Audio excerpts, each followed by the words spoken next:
You want to take it? Sure. All right, made it. Episode 12, Airfoils, the workhorse of the airfoil. Well, What'd you do? Go back. Episode 15. Episode 15. The one part of the document I didn't update. And you know what's funny? Because I saw that you copied 12 and used that, and I don't know. All right, let's do it.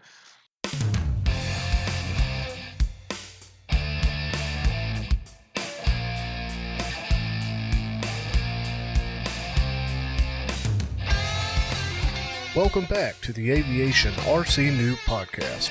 You found us. My name is Joe. And I'm Matt. We're here to be with you along your journey and to share our experiences in RC aviation. If you have any questions, thoughts, or want to share a flight story, hit us up at aviationrcnoob@gmail.com. Now, buckle in. Let's take off. All right, you're back. Episode 15, Airfoils. Joe, I did I break you? I think I about broke myself because I seem to recall that we were having conversations about what we were going to be talking about. And I said, we haven't really talked airfoils yet. No, we didn't. And you said that and I'm like, oh my God, I can't believe we've missed it, but I can't believe that wasn't on the radar for a while. No, it wasn't. And when you said it, I'm like, well, duh, of course we need to talk about that. It's one of the most important pieces of an airplane. It makes an airplane. It makes it fly. Makes it go in the air. Nah, man, it's all about those servos and control horns and the and the hinges. toothpick we're using as controllers. Yeah. And that's what makes an airplane. And the bottle caps for wheels. It's way more important than the airfoil. Yeah, no. So we're going to talk airfoils and kind of get into some of that without going too deep down the rabbit hole. There's a lot of that rabbit hole to go down, and we will tackle each one. I think as we tackle a project that we're going to do that involves one of them, maybe we'll go a little bit deeper as we do that. Because I think usually when you have a project you want to do, you start doing the research to make sure that the plane you're building is actually going to work right. And with that, when we go and learn more, we'll talk about the deeper part of it later. Mm-hmm. But today we're just going to kind of cover what the deal is, the different kinds that are out there, and which ones are we likely to start using. And before we get into all that, let's talk about what we've been flying. Absolutely. Why don't you start today? Sounds good. So I have not been building anything. My evening has been a bit tied up lately, but I have been able to get out and fly a couple times. Twice on Saturday. So basically, the Saturday last episode released, and then last Saturday I was able to get out both times, and Rachel went with me both times, so that was nice. Oh, nice. Great. Yep. Yeah. And then, let's see, was it earlier this week? It might have been earlier this week or middle of last week, because I was on the phone with you when I did it. I was on the way home from work, and I happened to get back into town just early enough. The sun hadn't completely come down, so I went by the park that's here in town down the road from me and put the fogey up in the air for a few minutes. I think that was, early this week, yeah. Right. Getting your fix. Yeah, and that was nice because I had, the fogey in the car. I had my field kit, which I have finally put together. It is nice to have, to not have to be carrying everything out to the field. I have just what I need in there.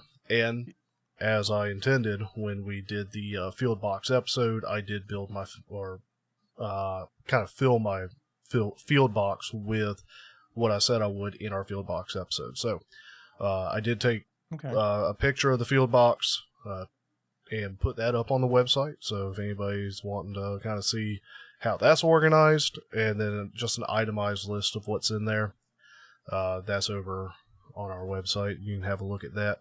But got out and flying. Rachel did not fly this time, although one of the times she had, as we were on the way home, she had commented that she was not far from asking if she could fly the Fogey.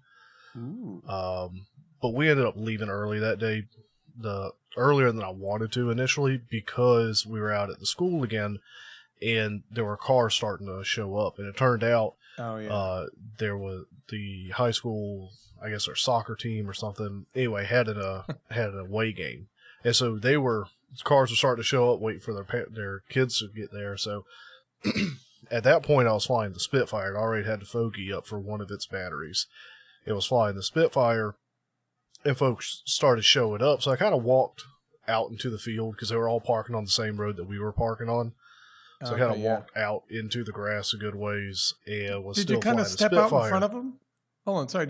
Sorry to interrupt. Did you like step out in front of them and go, hey, this is my field. I'm using it right now. I'm just messing with you. No, you were doing exactly what we should as radio-controlled enthusiasts, is basically, as it were, share the road or share the space that we use with the other people who use the facilities that we fly over. And so awesome. Yeah. And when it was just, there was one lady there for a while, as I was doing the switch over from the Fogey to the Spitfire. She had pulled up, and I thought maybe that she was waiting for somebody because a vehicle had shown up like a little while earlier, came in, checked the gate, and then left.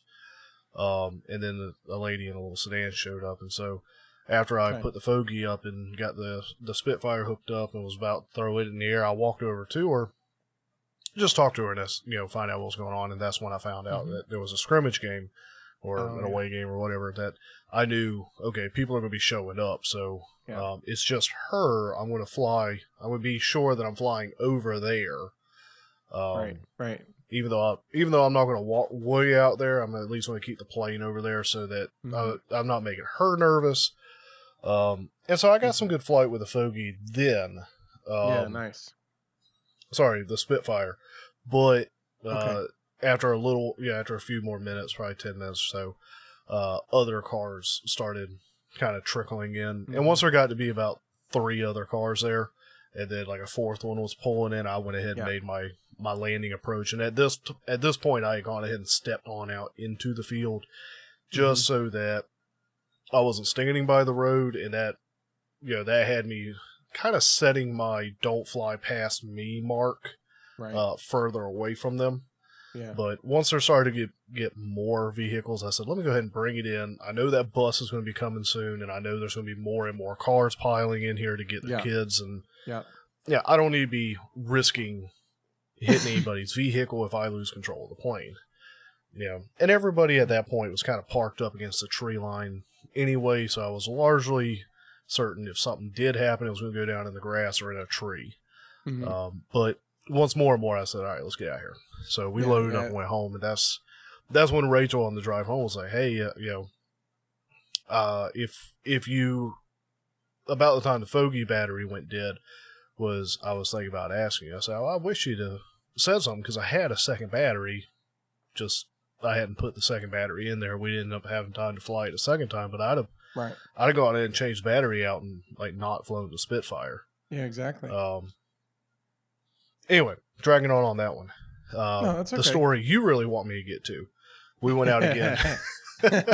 Well, no. Look, I want you to talk about all the things you did, and that was an important. What I remember you calling me, and we were just talking, and you're like, "Oh, I gotta go. The sun's going down. I want to go fly this," and I'm like, "Nice, that's good. That's awesome." Yeah. I was happy to hear that. It was an enjoyable day. And so last weekend we went out again. I took the Fogey and the Spitfire, and we ended up parking on the other side of the field. So you kind of recall there's this other entrance, but there's actually 3 entrances to the school grounds. No, I remember and the one that.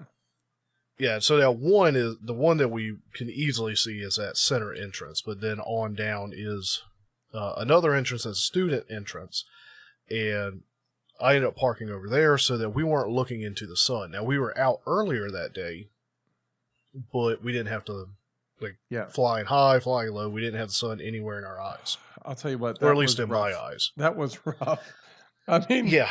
I was just like, oh, this is going to be a hard day. Well, I mean, it was fun, obviously, when we did it last time, but I'm glad that that you made smarter choices this time.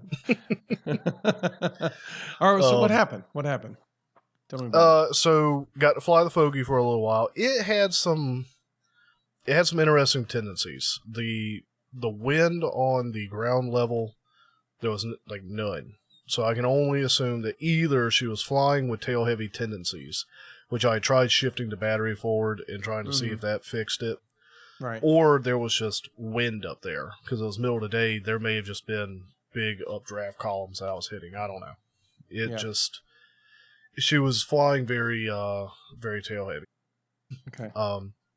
But I was able to get up there with some vultures that were flying around and kind of mess around with them a little bit.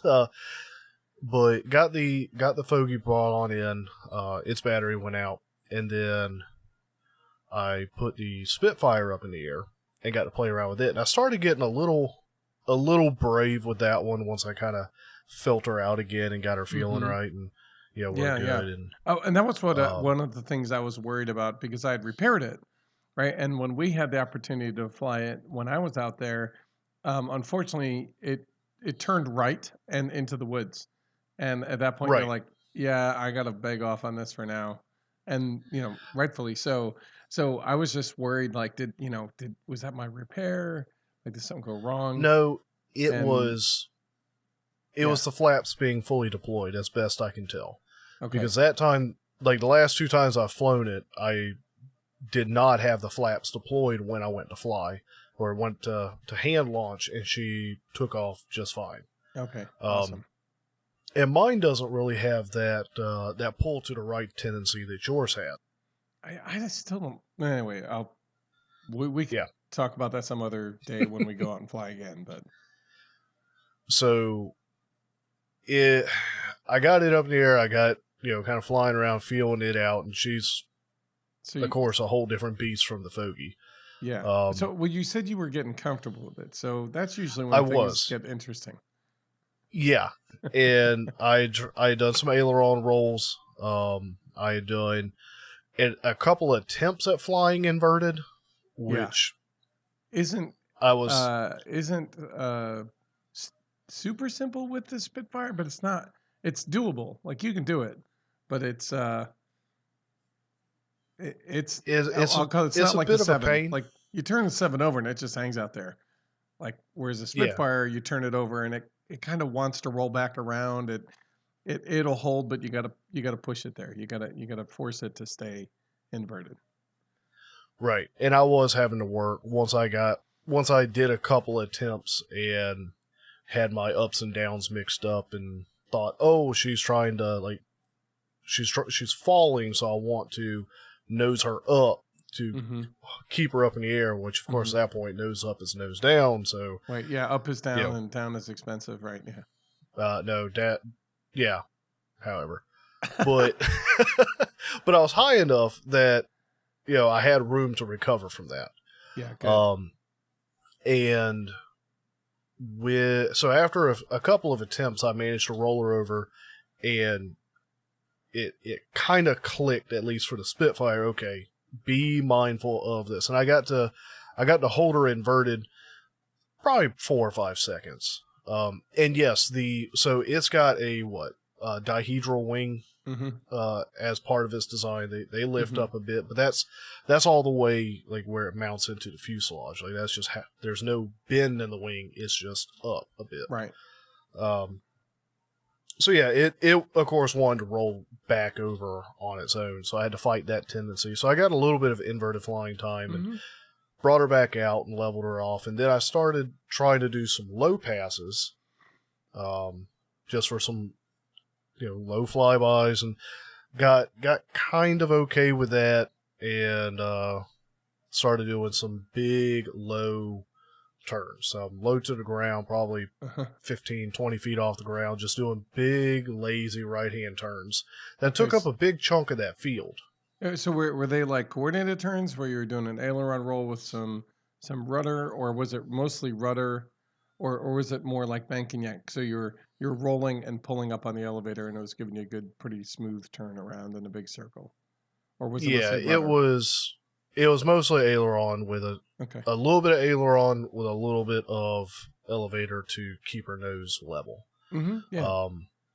It's been long enough since I was doing the flight sims, and I was never great at using rudder to coordinate a turn, that I'm not trying to incorporate that yet. But once so I'm doing these big lazy turns, right? Mm-hmm, and you know how when you're getting comfortable, especially when you're flying that low, you're going to be staring at your plane. Now, when she's up in the air, you can kind of take your eyes off your plane, look around, see what's going on. Yeah. But once you bring her down, you've got a general mental map of what's around you. And given that nobody walks into the area that you're flying, you've got a pretty good idea. So my eyes are locked on my Spitfires. I'm doing these turns, and I happen to kind of glance a little bit ahead, and I swear that oak tree came out of nowhere. Wait, what? Oh, did I not mention that the Spitfire's out of commission again? Well, I remember, so I had a busy day, and I remember a picture getting posted of some busted plane, but that's not uncommon. We get occasional listeners who are on our Discord, and they'll post an occasional like, "Oh, look what happened," and I guess I didn't realize at first that was yours, and then we talked about it. I'm like, wait, that was your picture. Right. And like the camo scheme didn't give it away. No. Oh my God. So you, what do you mean you slammed it into, how did you? So again, it's one of those depth perception things where you're looking at your plane and you're like, how far is it from me? Versus I see this oak that I'm flying at out of the corner of my eye that I think I'm like this side of that oak tree. I should be perfectly fine. There's no way that's going to hit that thing. Yeah, and I was so committed to, I'm perfectly fine. It's on this side of the oak tree. I'm not near that oak tree. So committed. I'm not that far out. I never. Yeah, I never pulled the throttle off of her as she went right into it. Like, she went into it. Oh my God. It took a half second to process what happened. I heard the of her going in, and then I just, and then I hit the, flip the kill switch. Like, my plane isn't where my eyeballs are right now. Yeah. I think it hit the tree. So the nice thing was I saw her fall out of the tree, which was nice. Oh, good. So that way it wasn't stuck up in there. How high was it up the tree? About 15 feet? Or again, it was 20, 25 feet up in the tree. Okay. That's enough to be right in there. Yeah. Like, if it had gotten stuck up in there, I'd have had a problem. Plus, it was out by that drainage ditch that cuts across the whole place. Oh, I know. Yeah, that thing's deep, too. You'll lose a person in that one. Especially there. Oh, man. So, well, okay. Yeah. So what was the postmortem on that? Right. So you get it because it's on the ground. You pick it up. It looks bad. And on first glance, you're like, oh, dang. Oh, that's no good. So what happened? What'd you see? When I saw it fall out of the tree, and I was at a decent distance and didn't have my glasses on because I don't wear them hardly anymore, but it looked like, that should be largely fine. And then as I approached the tree, or approached it and saw it on the ground, I started thinking, like, those parts aren't looking like they're lining up right. Just in general, she doesn't look right. And as I got closer, I realized, the wing is fully separated from the fuselage now. Uh-oh. So as best I can tell, it flew into the oak tree and the wing caught a decent, not like a thick branch, but probably It's like 2, a 1 inch, 3 fingers wide. Yeah. Yeah. It looked like about an inch and a half. Yeah. And it twisted the wing right off fuselage. I assume it may have been some weakness in the plane to begin with from its last crash. But basically all the hot glue that was sealing the top of the wing to the plane, to the fuselage, and all underneath. But the underneath side, it was the front and back of the wing, the bottom plate of the fuselage. That people, I guess they'll do a modification where they'll cut that, make a flap so they can stick the wing, like take the wing in and out. But I did that as solid. My wing doesn't come off. So when it hit that branch and it twisted, all that torquing on the wing just ripped all that out. Oop. My apologies. Ripped all that out. And all the hot glue came loose. It did rip a section of the side of the fuselage out. And first glance, when I carried it back, set it down, took the picture of it, uploaded it into Thank you, by the way. chat. Yeah. It was. I looked at it, I said, nah, she's done this time. I come to terms with that, but then a couple days later, I was like, you know what? I might be. I've turned into the dark side. Little glue, a little bit of tape, maybe. And it's funny because I did the same thing. I looked at it at first and went, oh, that's total, forget it, And after I took a closer look and I said, all right, that's not so bad. I mean, that's a single tear. The fuse looks straight and intact in general. The wing looks intact. I mean, that honestly is a great testament to how strong that wing is. That it can. I mean, mine took a beating too, and it, repair the crushing of the foam at the wing strike, like where it struck the branch, but the rest of the wing was fine. So it's sturdy. It's awesome. The rest of mine's perfectly fine, and like I really need to get in there and check the electronics. I haven't taken the time to get in there beyond just she wrecked, and make sure that like all the servo connectors and the leads and connectors are good. But it just like all pulled loose. So yeah, exactly. So which is awesome, and so looking at it again, I'm with you. I think you should be able to just sort of add some glue, realign it, put it back together, and reinforce it with some tape, and kind of smooth over the bumps so it flies a little bit better. And then you should have you should be back in business and enjoying flying the Spitfire, and probably even feeling better about trying maneuvers, because you're like, well, look, I mean, this is a second life at this point. Yeah. I'm thinking I would redo it or fix it, because I can look at it and say, well, I spent 15 hours, I think, probably plus building this thing. I can invest an hour to try to fix it, and I've not really lost a whole lot if it doesn't work and I got to rebuild the whole thing. Right. So. Yeah, I like that. I think it's worth a try because, if nothing else, it teaches you what is okay and what's not. Like what might make it and what won't. So that was Spitfire. It's gone. Fogey's still good. Well, I poured an extra one out for it if it helped.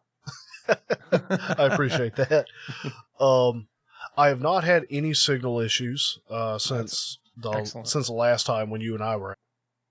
Yeah, I know that was concerning you, and it's a big concern when you don't feel like you can trust your radio equipment, even though it's probably not the signal getting to the receiver, it's something else going on. But when you feel like it's not reliable, it really messes with you. Well, it really messes with you depending on the plane you're flying. The Fogey, like, I only worry, like, I start stressing when I'm getting closer to the road. But when I'm further in on the land, if I lose it, okay, it's going to go down in the grass. Yeah. it's only going to go so far. Which I say that I did landing runs with the Fogey this last Saturday. Ooh, nice. And it no landing gear, just doing belly lands. But Okay. I had a hard time getting her on the ground, man. She just wanted to keep going. I like, know. I'll tell you. Yeah, the she old had a Fogey just beautiful wants to glide float. path with no motor, Yep. no power. I love that plane.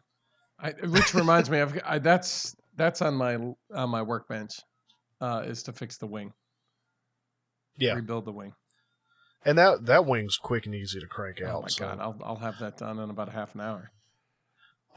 Going back to the signal issue for a second, what I'm thinking is previously I was not taking care, I think, to make sure that my receiver antennas were positioned at roughly 90-degree angles from each other. It's possible I had them in the same general direction, which could result in spotty signal because you want your antennas at different angles to let them pick up when one's going to be losing the angle. There's I don't know what it's called, that donut hole or that donut shape of reception. Basically, when your antenna is pointing at the plane is basically getting no signal.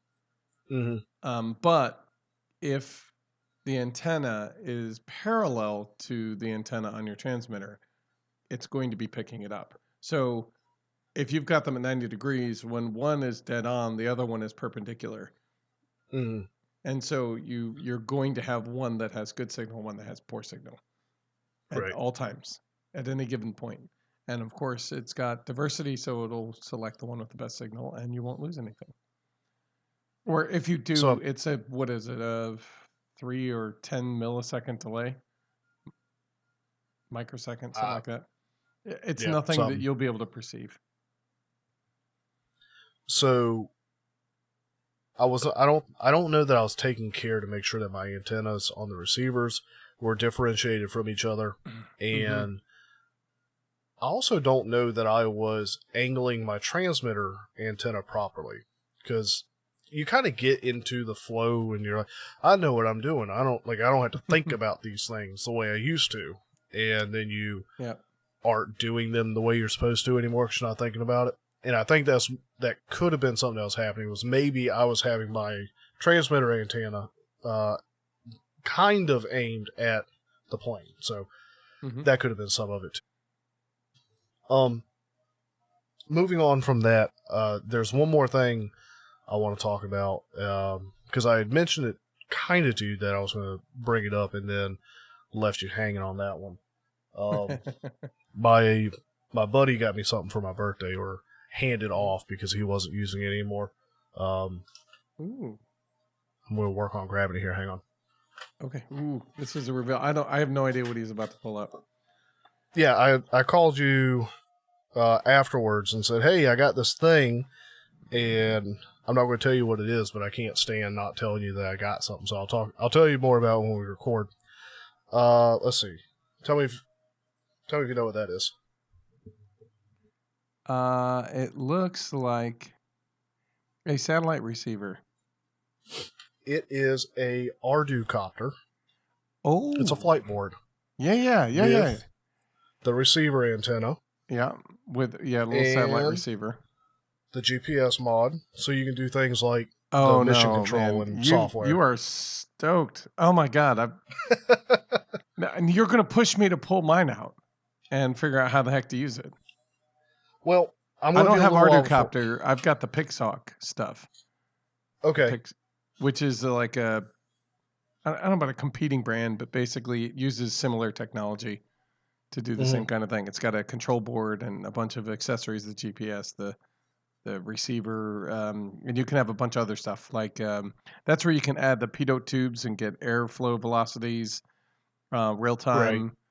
You compass, you get your heading, and you get your airspeed from the GPS. You get voltage sensors.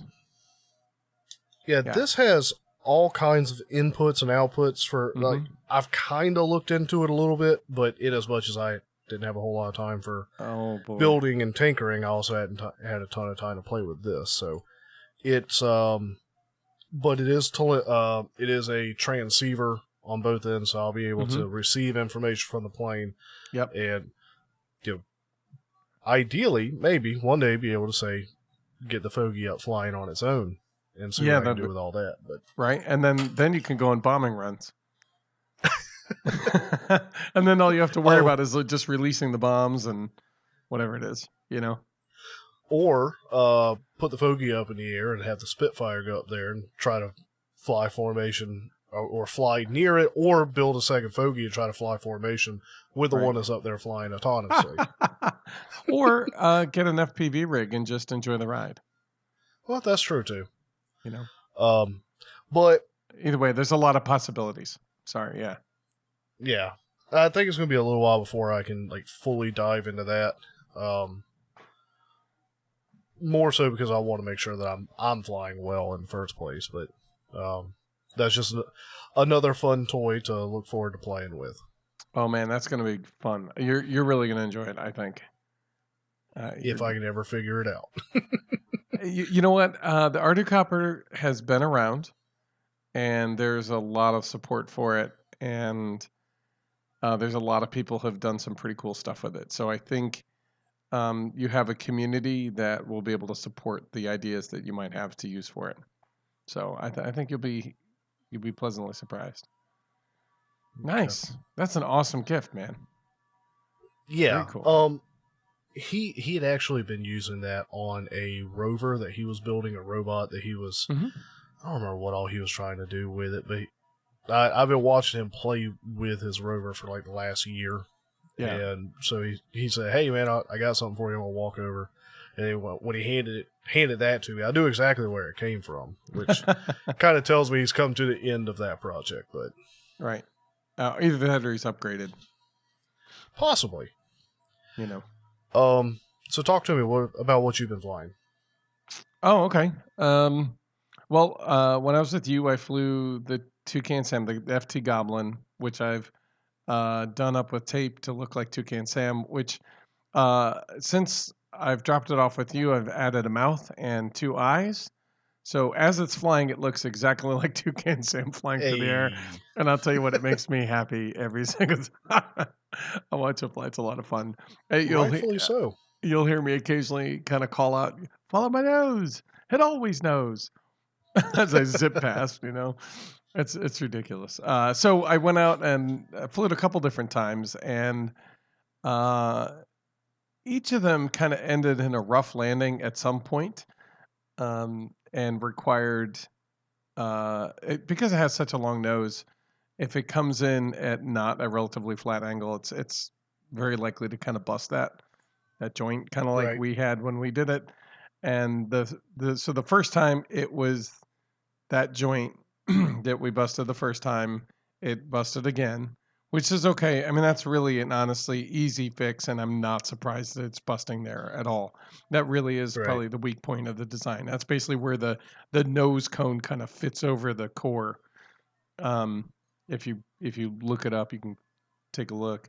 And so, I mean, that's, dumb thumb, and I turned the wrong way instead of the right kind of deal. I think one of the flights... Was it a crash similar to mine, or wrong way in a different way? It wasn't as severe, but it was similar. Okay. I was able to recover it enough where it wasn't like a 90 degrees straight in the ground drill, which yours wasn't, to be honest. It wasn't that bad. But it was close to. But it was going at full tilt, and it hit pretty hard. And then I had another one where I was flying, and I flew it towards me and ended up going overhead, which always makes you kind of lose orientation. Like, am I parallel with the ground? Am I heading towards it? It always looks like it's going up, so you kind of compensate by pulling the plane to go down. And then as it gets past you, you realize that's actually going right into the dirt. So you got to kind of fix it. Well, as it was doing that, it also went across the sun because it was about noon. So it went overhead, and then I was like, what the heck is going on? I couldn't see. And then I ended up basically punching it into the ground a little bit. And so I pulled it up, and that busted in a different spot. But I was able to kind of put the nose cone back on, and it engaged enough of the, I'll call it the center core that hadn't busted, to keep it able to fly. So I basically put the 3S. I think I was flying 3S at the time, and so and it was beeping. That's part of why I ended up kind of bringing it close to me. So I pulled it out and I put the 4S in it. So I flew it on a 4S, and this setup is cleared for a 6S, which I've got to put together a series lead, and then I'll get it out there at a 6S and see what happens there. But I'll tell you what. So like I had mentioned before, I did have the throttle. I goofed up the throttle where I guess I had my throttle full when I powered it up, and I left it there long enough where it's going, okay, I guess we're going to reprogram the throttle range, right? And then Oh, no. I moved it down, and I left it there, and then I moved it all the way to the bottom, and then I moved it back up. And so what it did is it calibrated that full throttle was 50%. So all of those first early flights were full throttle was 50%. So before I went out this last time, I'm like, let me just double check this. So I recalibrated the throttle. So 100% was in fact at 100% throttle stick control. So anyway, That helps. well, it gives me it gave a lot more resolution, and I found that I still wanted to fly the darn thing at 90 to 100% like the whole way. I didn't care. It was awesome. I got some good FPV footage. I know I haven't compiled it together because again, I've got to look at. I wasn't smart enough to do like a clap or something where I could kind of sync up everything. So I got to. I typically sync up the launch as best I can there. Right. So anyway, so that's pretty much what I flew. I didn't really do a whole lot else with flying this past couple weeks because during the build night, I ended up basically before that I traced out the 7, and during the build night I was tracing out and cutting out the Wasp, which I've done. I've also since ordered a skin for the Wasp, and the T6 Texan that was coming from Sam came in that Monday after we released the episode, and he said he's about to finish up the skin. He said, if you don't mind, hold off a minute. I'm gonna put the 2 skins together and I'll send them out. So I've Okay. got the 7 that I still have to rebuild that I busted because I had fun. I have I have the 7 from that I traced out and it's ready to cut out. So I have another one kind Okay. of in the wings. I have the Wasp with the tile with the plans with the skin set coming in. So the Wasp is cut out, but I'm just waiting for skins because if you build it and you're never going to get the skins on right. Right. And then the same with the T6 Texan. And I was tempted to take the T6 and basically pop out all the pieces and just build the plane and then use the leftovers as the outline to trace it again on new foam board. Okay. And then so use that as almost like a pattern. So my only concern with that would be that, and yeah, my only concern with that would be when you do when they do the laser cutting, Mm-hmm. there's that certain size gap that is the foam burning or Yeah. melting. So the paper burns, the foam melts. That's part. So there's like maybe a 16th, a 32nd of an inch all the way around. And I don't know if that's big enough to make a difference, but that would be my concern. My experience based on the methods I've been using to project plans onto foam board directly and trace them out and then cut and assemble, I have had very little issues with assembly, I guess, straightness and joinery. Like all the stuff still pretty much meets up enough. The hot glue kind of makes up for any slop that there might be. Right. So I haven't seen any problem, but yeah, I mean, that would probably be the biggest thing is that by tracing it out, I'm tracing it on the cut line and, I'm hand cutting this. So if I bust it, I bust it. But then again, that's no different than cutting out any other FT plan. Sometimes you just miss a cut, but usually it doesn't make a big difference. These planes are pretty forgiving. So anyway, so I was thinking about doing that. I chose not to because one of the guys, was at the hangar, Sam, which is not the hangar RC Sam in our forums, but Right. anyway, he had put together was it FCF or shoot I think I've got it right here, the F7F Tiger Cat. And he had this video of him flying it low and slow in what looks to be like a small soccer field. And I'm looking at this plane. It looks to be about a 5-foot wingspan. And looking at it, that's probably about right because it's about the width of a little bit less than the width of a Dollar Tree foam board sheet. So two of them together, that's close to 5 feet. So it's like 4.5, Mm-hmm. 5 feet wingspan. And it's got a twin, and it's a long, slender fuselage with the tapered nose, and it's got this, traditional tail. It's a good looking plane, is what it is. And and of course, everything he flies, because he's a good pilot, he makes it look like he took my plane, the Vance Viking, and he made that look. And I know it flies as well as he flew it. But if you look at the way I fly it, it looks like it's a horrible plane, right? That's going all over the place, and I, barely getting footage of it. I knew that it flew well because I've flown a bunch of different planes, and some fly terrible, some fly well. He makes every plane look like it flies amazing, but his plane, I'm getting the impression based on the kinds of things he was able to do at the speeds and heights he was able to do them, and the maneuvers he was able to pull off, like it's gonna be. And the whole time he's like, I love this. This plane is amazing. Now this is a kid who who flies the 3D, and so he'll hover and do Harriers and all sorts of other maneuvers and stuff. So Mm-hmm.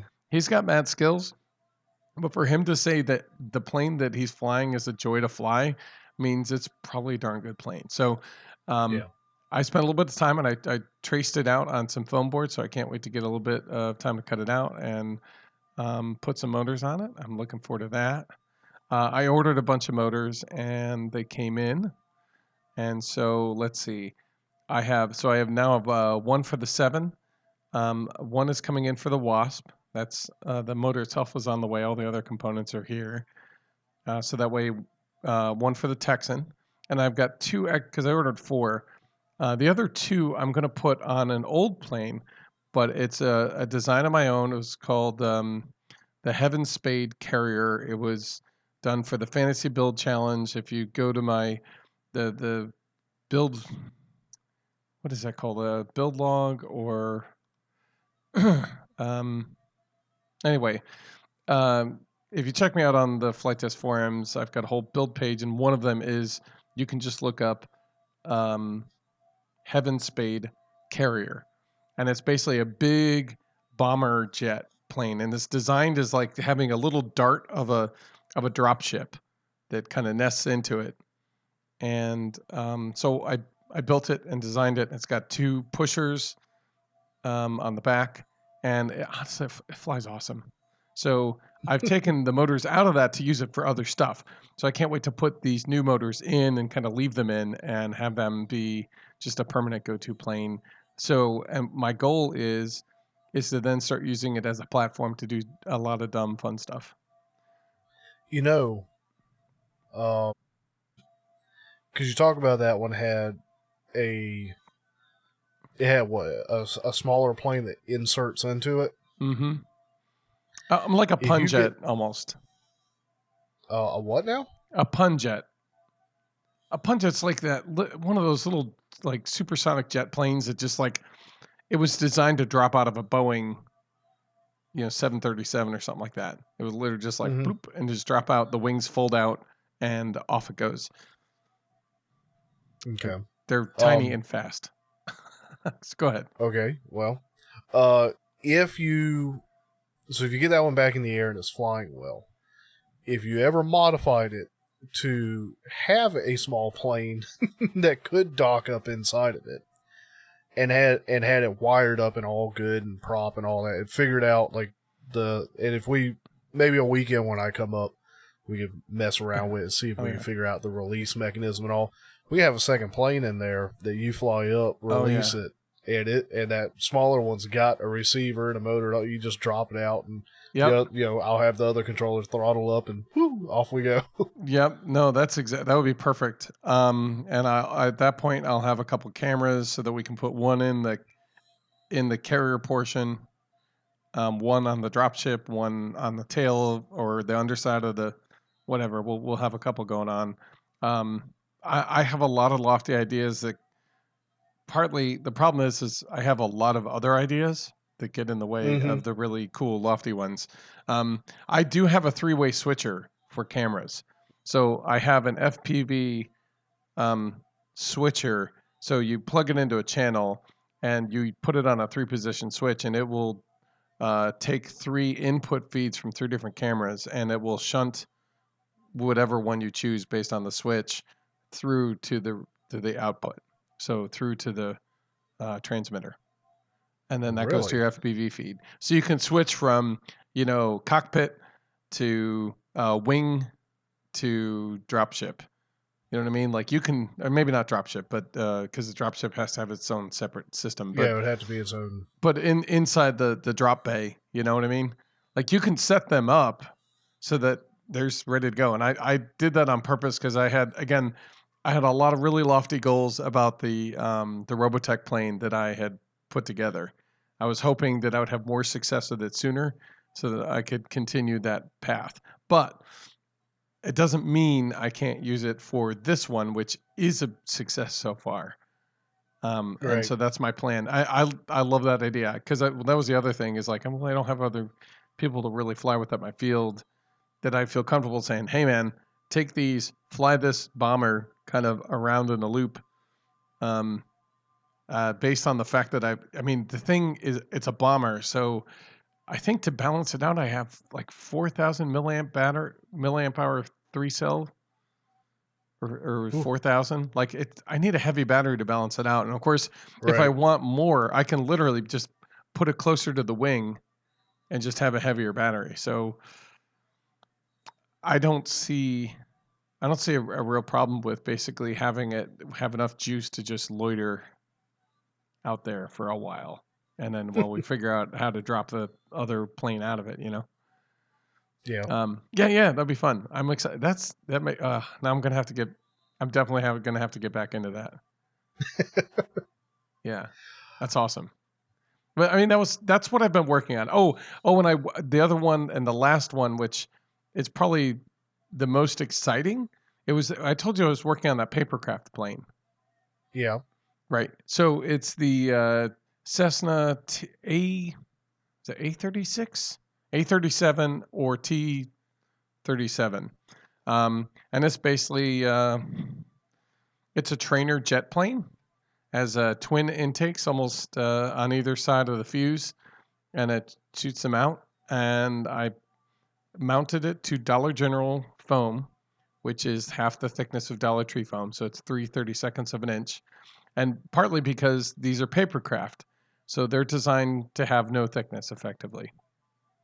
So I tried to get as thin of a foam as I could, and I sprayed it much like we did with the Hangar RC stuff. So I pulled off the paper and I sprayed the plan set on, and I cut it out and I built it. And as a model, it's awesome. It's looking great. And so I started looking around. I'm like, well, this is the wingspan ended up being, I think it was, 20 inches, 20. I was going to say, it looks about 20. It's 21 inches, 20 inches, somewhere in there. And then the length is 18. And of course, if I were to put EDFs in the wing area, like they'd have to be 1-inch EDFs. Like that's not going to produce any thrust. So what I'm going to choose to do is I guess it was 2 years ago.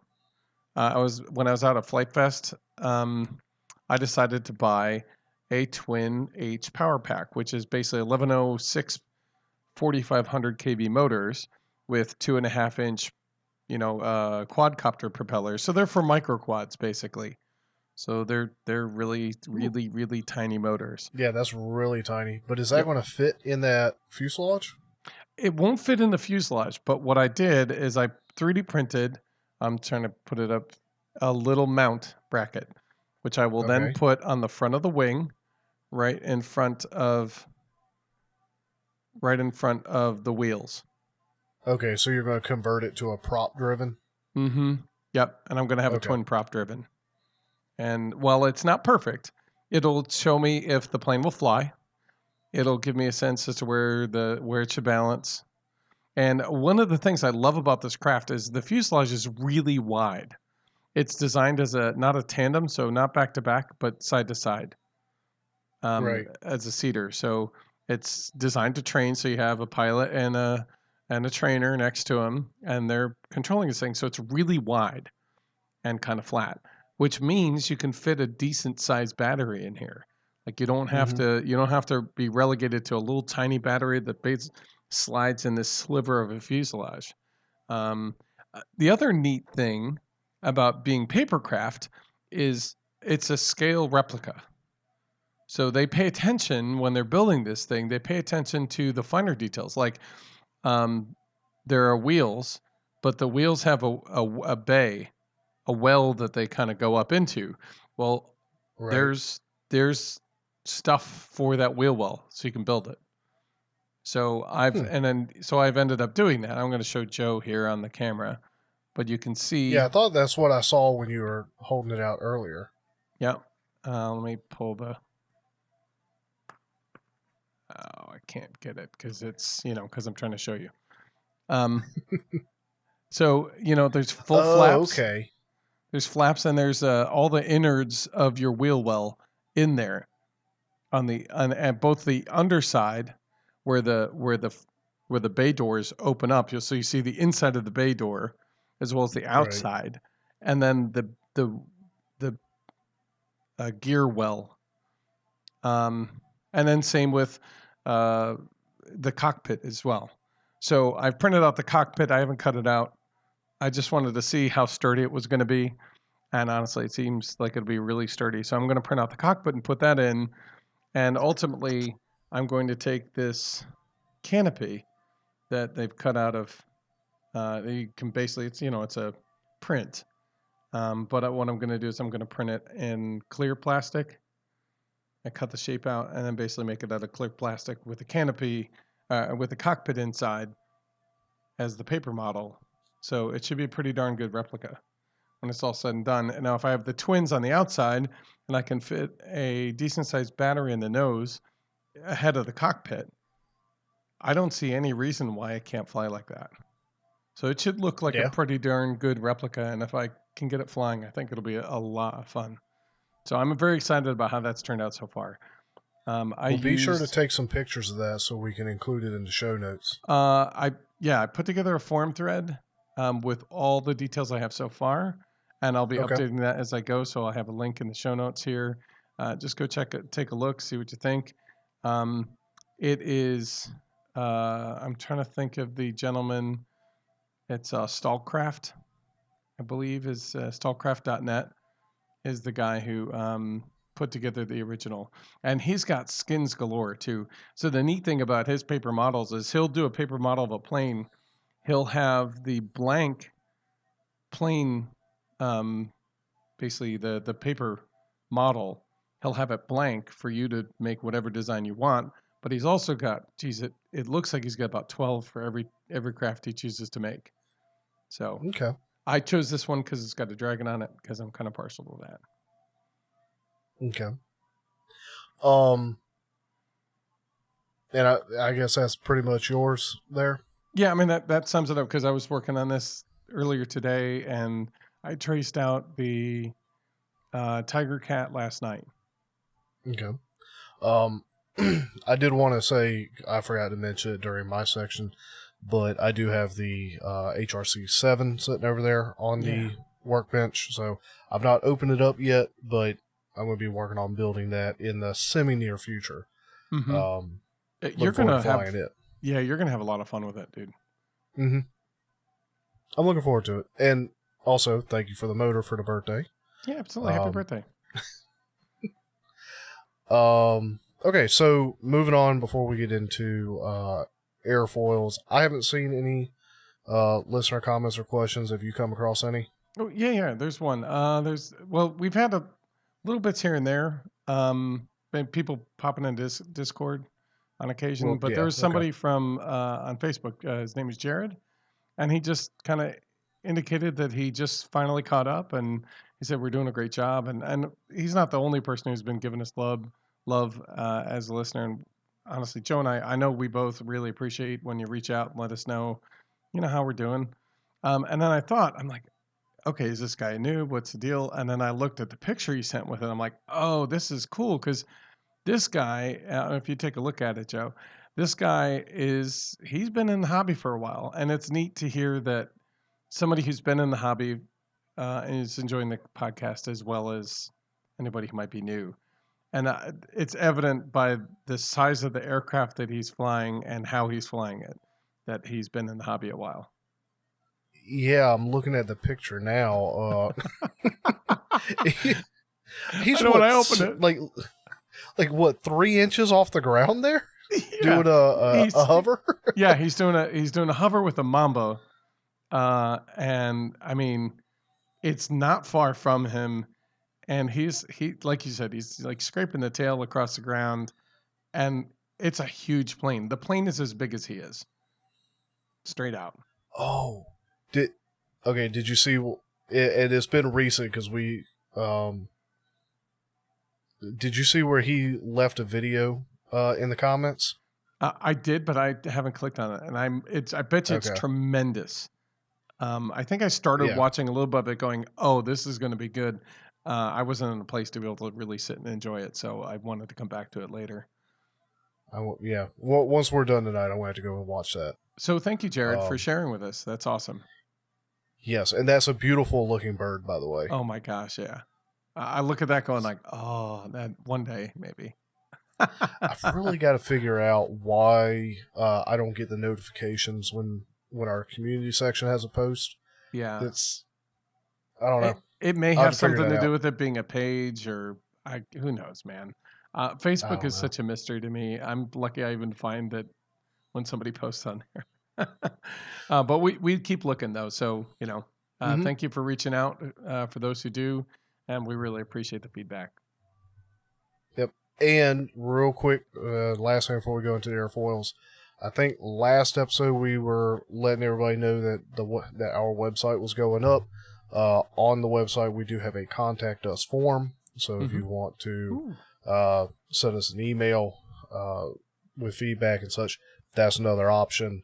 I don't have a way for you to attach images there right now. So if you want to do something like that, to include images in that method, you'll have to put it up in a Google Drive and then get a shareable link and send it to us so we can pull the image that way. Excuse me. All right, airfoils. Awesome. So yeah, when we first talked about doing airfoils, I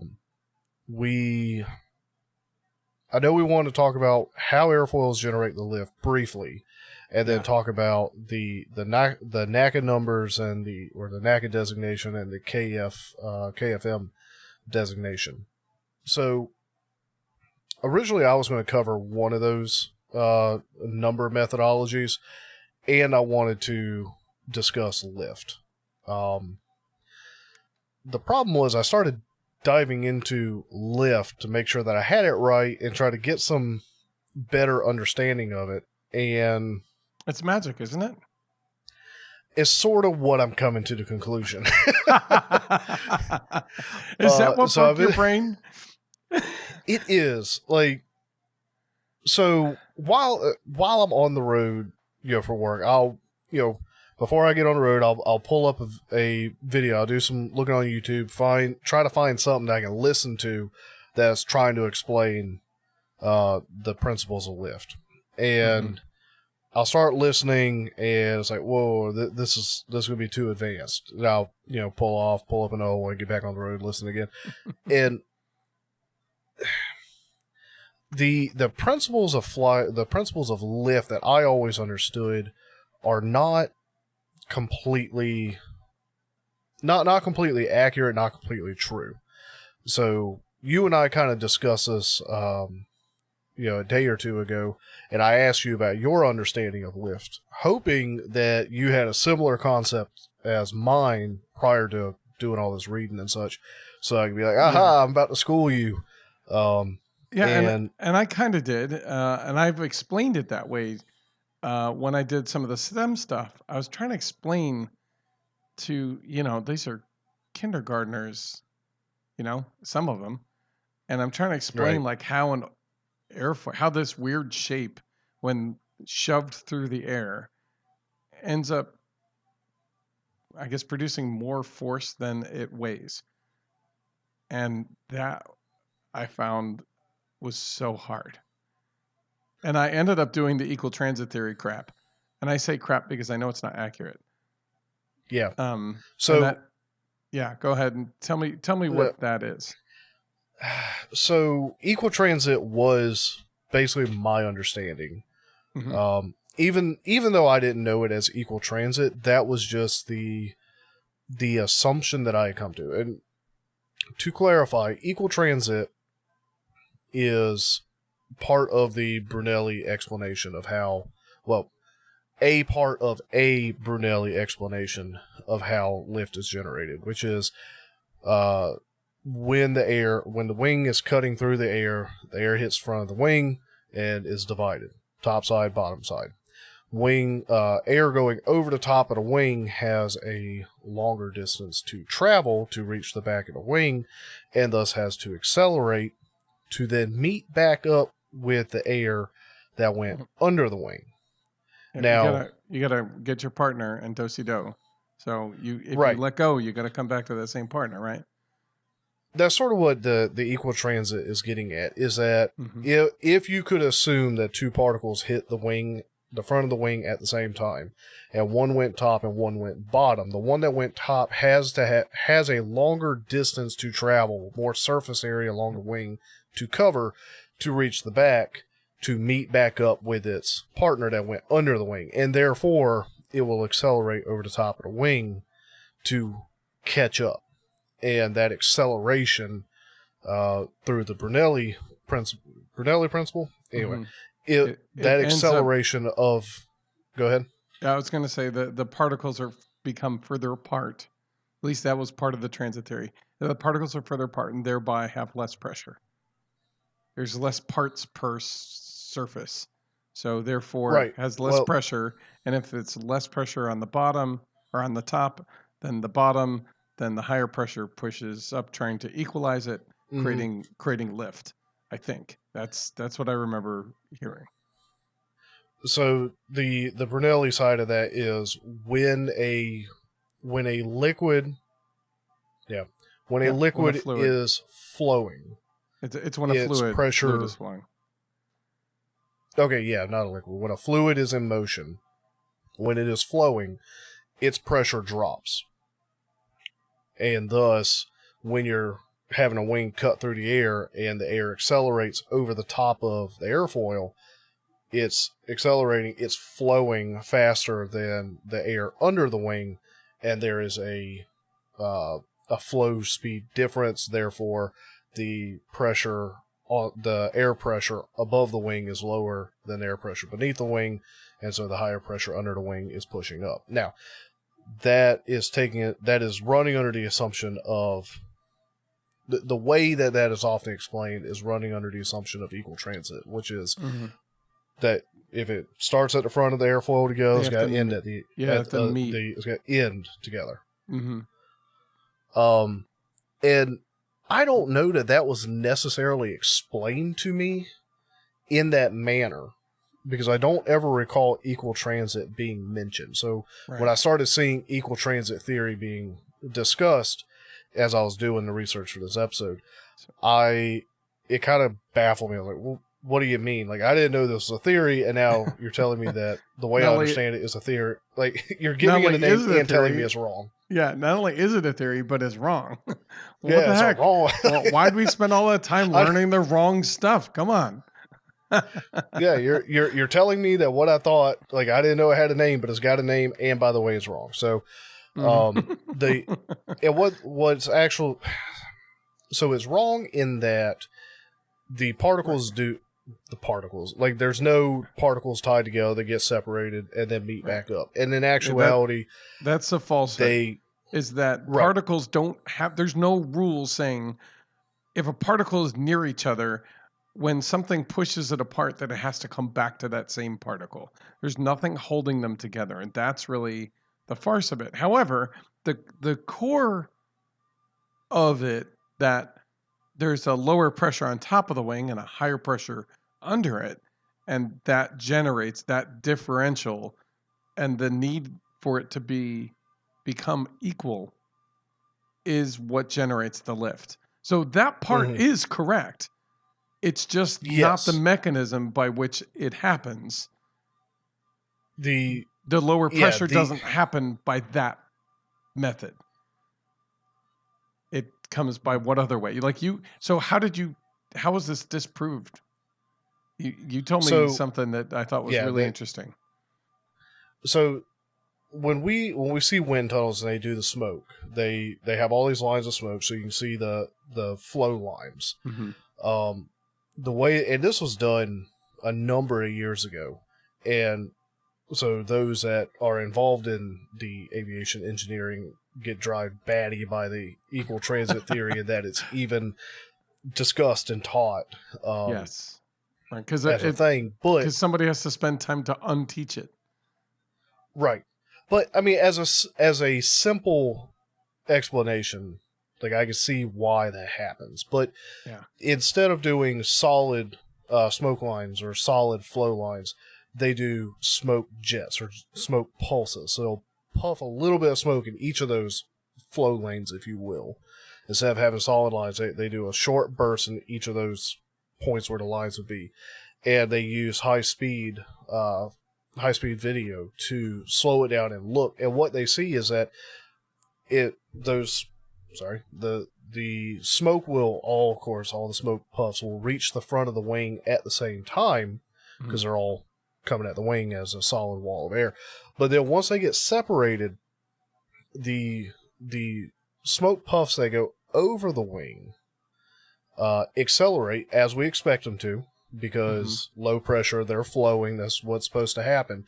But they will actually outpace the smoke puffs under the wing, so much so that they reach the trailing edge of the wing about the time that the smoke puffs that were going under the wing are still at the halfway or 2/3 mark under the wing. So it's not just that they're accelerating over the top of the wing, they're really accelerating over the top of the wing.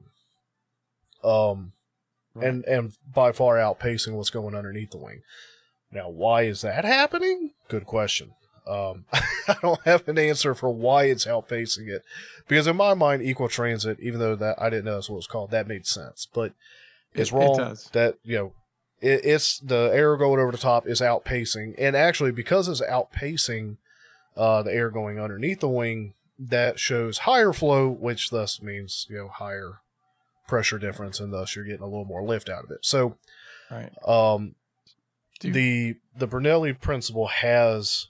And I would caveat all this by saying, as my understanding of this currently is, and I'm going to continue doing some looking and reading and trying to figure this all out. I just ran out of time.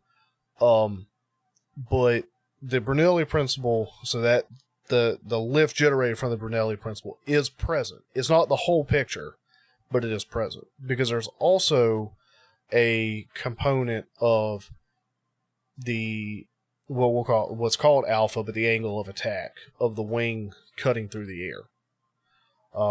It is Newton's second law, I think. I think people try to, as in my reading, people try to apply the third law of motion or thermodynamics to this principle, but it's actually the second that is actually being at work here.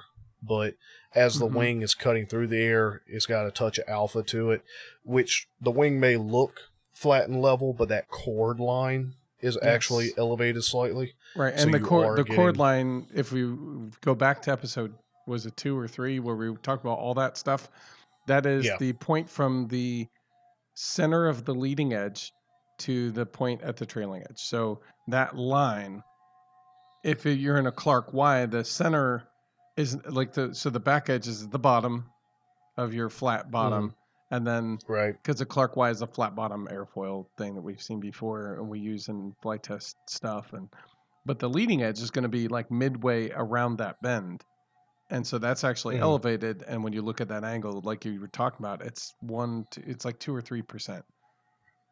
It results in a net alpha. That's not Yes, the the alpha's alpha of up, the not chord level. is 1 to 2%. Right. It's slight, Which but it's a there. which a symmetrical airfoil, its alpha, of course, would be 0. 0. But Exactly. we're not talking about the symmetricals right this second. Nope. So because there is a small alpha, there is a component of if you've ever stuck your hand out the window when you're going down the highway, you turn it up a little bit and you feel that lift. There is a component of that aspect, the wind's hitting the bottom, but it's not the whole picture. And the Brunelli principle and Newton's laws have to come together So to form the whole picture.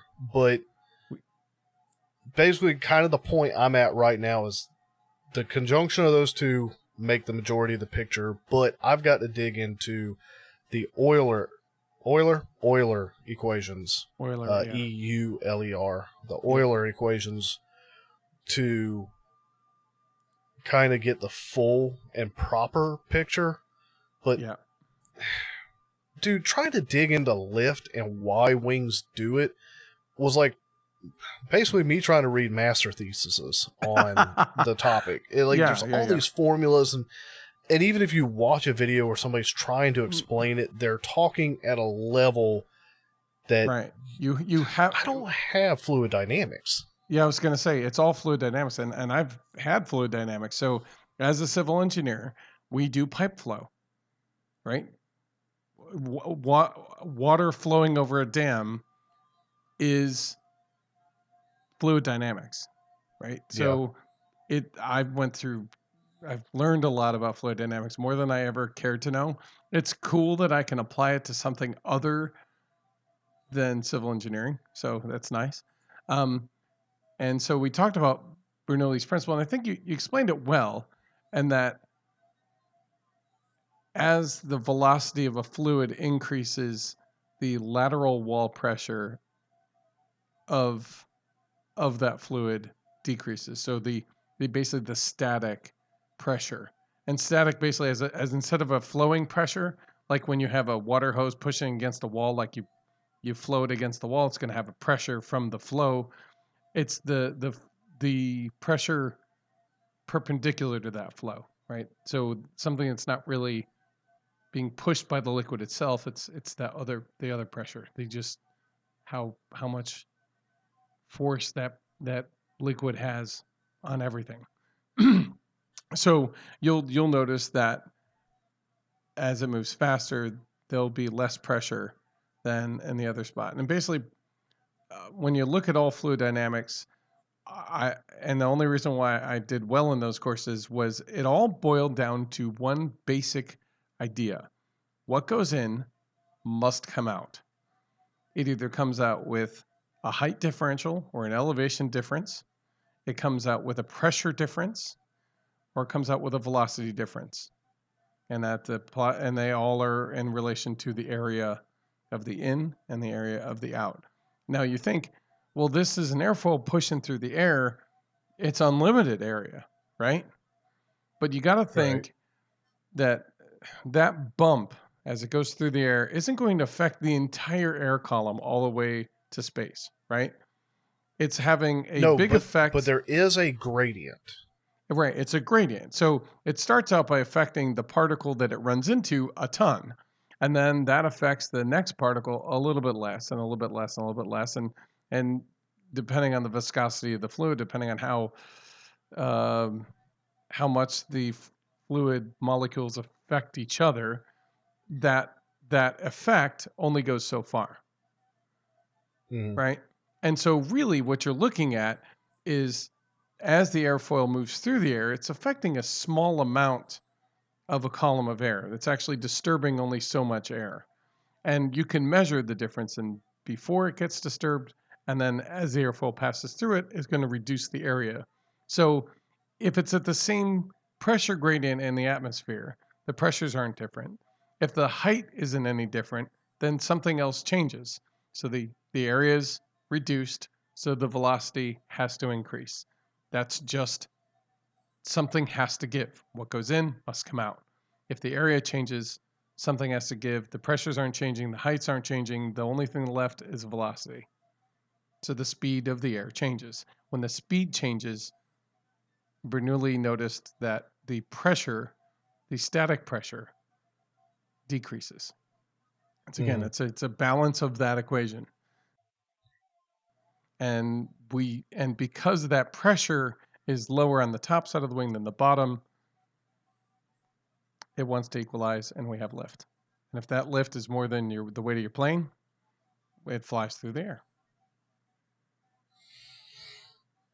It's crazy. So it's way more detailed than I think anybody really expects when they start looking at, like, you just see that basic diagram of a plane, and it says thrust, and drag, and lift, and weight, gravity, and you're like, okay, that's too simple.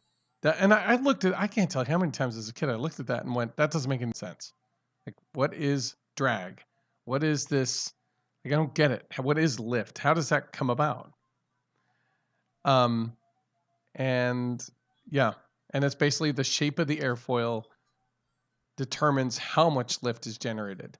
And if you look at the equation for lift, and we're not going to get into the detail, but it's based on the speed of the plane, and it's based on the area of the plane, and the lift coefficient of the airfoil.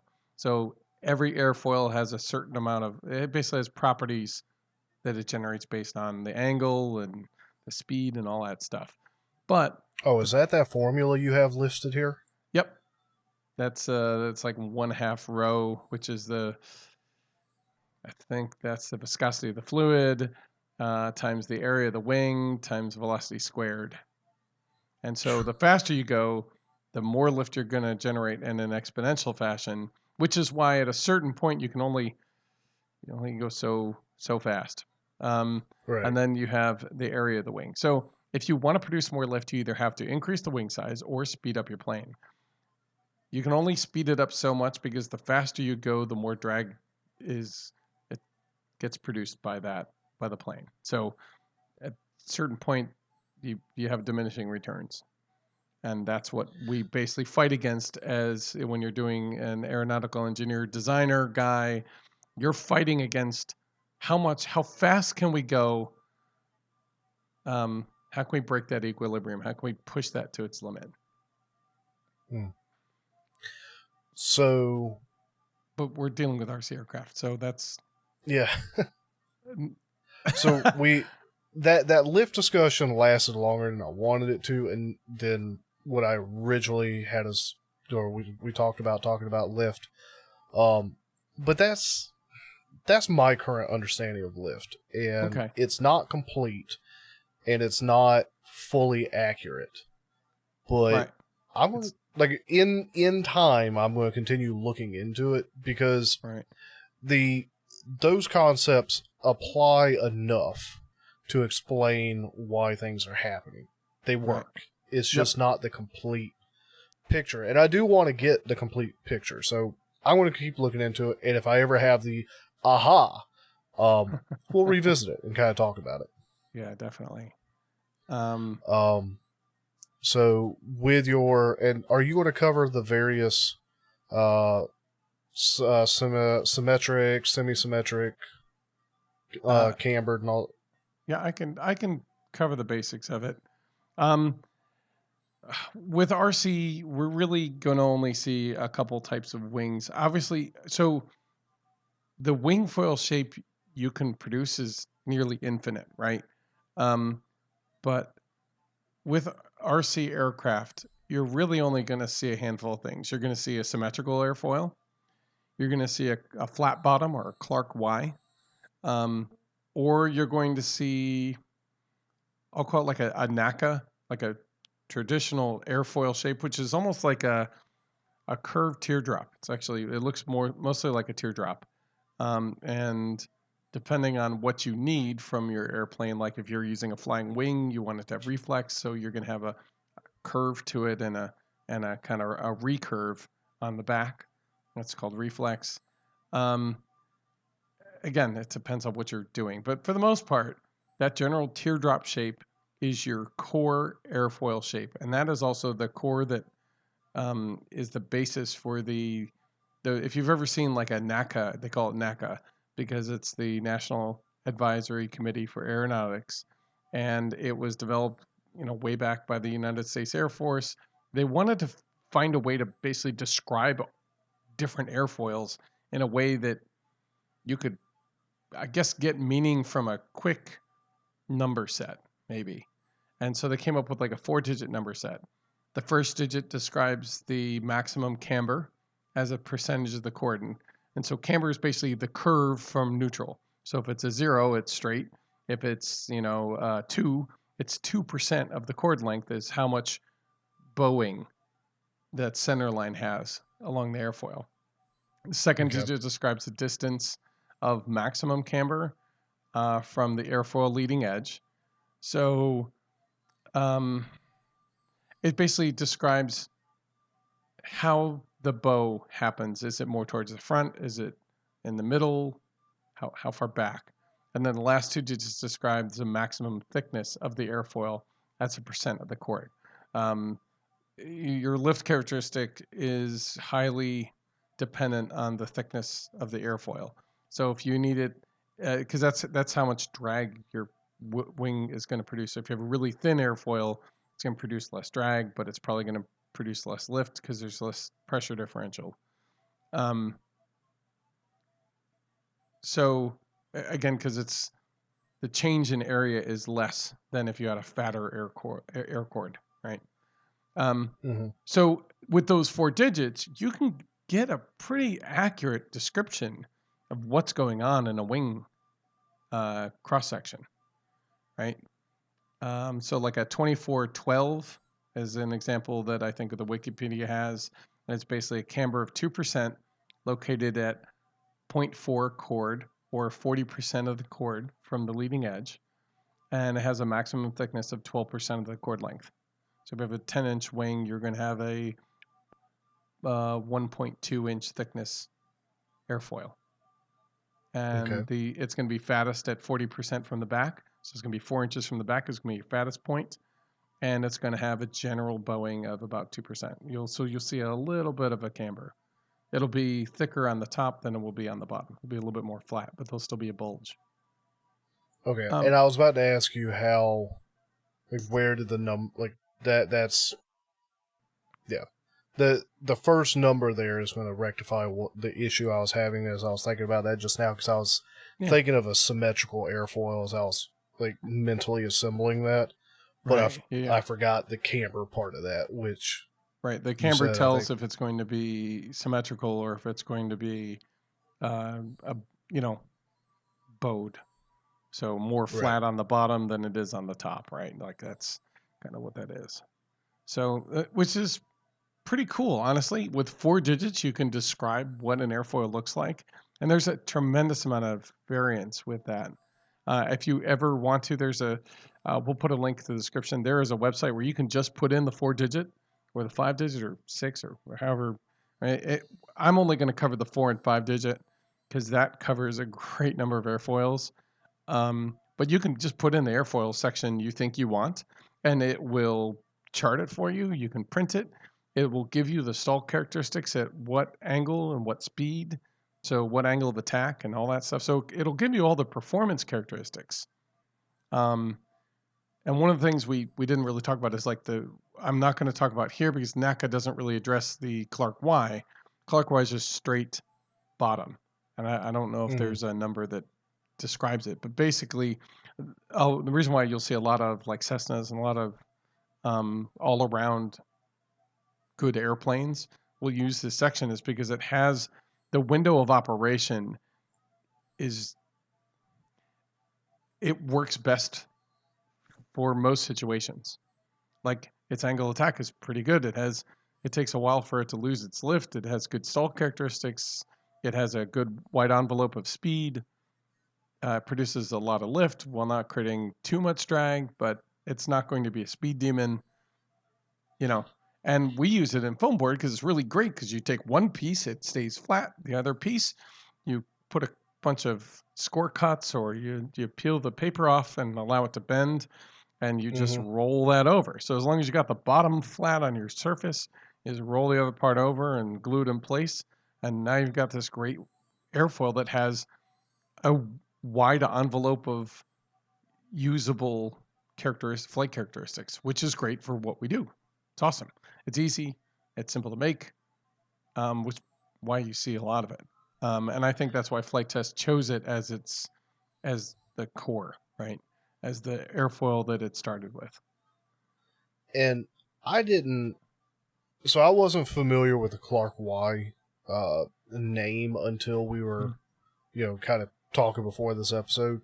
And once you showed me what the Clark Y was, like I've seen like a Boeing's airfoil shape or the smaller jets that you fly on. Like I've seen some different airfoils, but once you showed me the Clark Y, that was the airfoil that I generally think of when I think of an airfoil, and not just for RC, but just in general.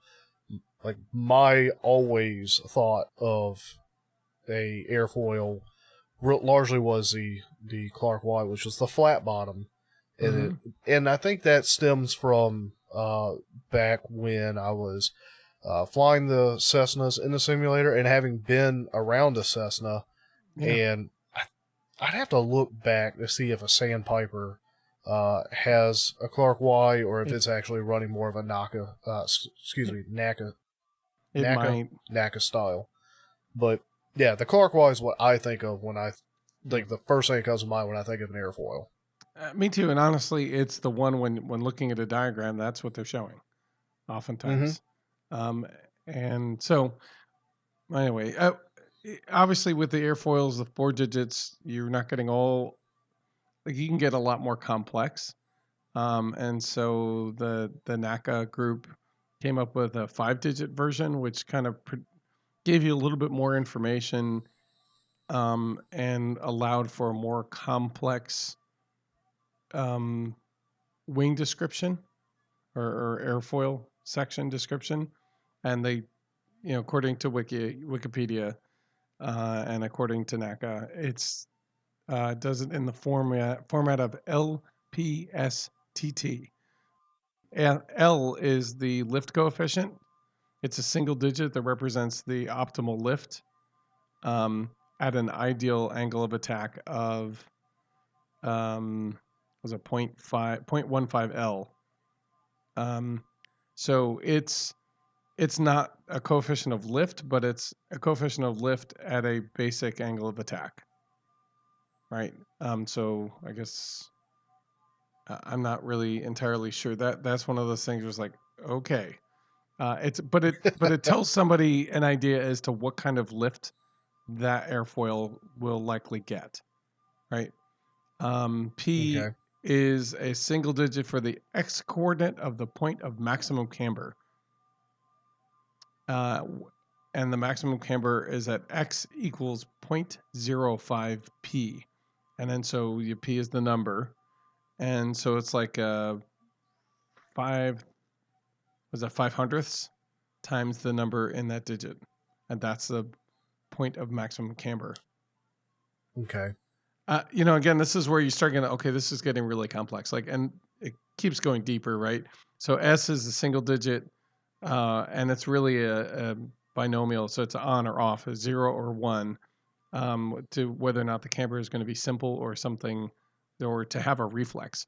So this is helpful when you're designing wing shapes that need reflex to be functional, right? So you just basically indicate that there's reflex or not.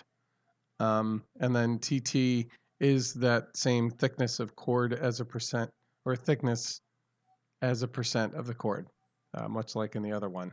So again, with that, you get a little bit more description and you get a little bit more variance for airfoils that don't quite meet this standard shape, right? And again, you can look into it more. It goes deeper, like everything here. The rabbit hole is deep, so be careful how far you dig. You may be there for days. Yeah. You know. Learn from me trying to figure out lift. Yeah. I think, and one last thing I think I want to touch on. Another airfoil type that we use in RC. And I say the reason why we went over the NACA is because a lot of people will talk about NACA this and NACA that. And you're like, what is this NACA stuff? Well, NACA is this description of a generic of airfoil shapes. And somebody could throw a number at you and you could go look it up and see at least what they're talking about, right? The Prandtl D wing actually has a varying NACA airfoil section depending on where you are in the wing from the root to the tip. So it That's changes. Right, because you said it's got like a twist in it as it goes out, right? Exactly. So not only does it have an angle of attack twist from 6 to 8 and then to -2 at the wingtip, it also goes from 0 to 70%. I think it's a pretty basic airfoil, like the 2412 that they have as an example is pretty close to what it looks like. I think it actually has reflex though, so it'll probably be a 5-digit code that they give you. And there's, if you look into it, there's a number that they're specifically using. But as it gets to the 70%, it transitions to a symmetrical airfoil. As it twists from, at that point, it's twisting from about 4 degrees to that -2 degrees.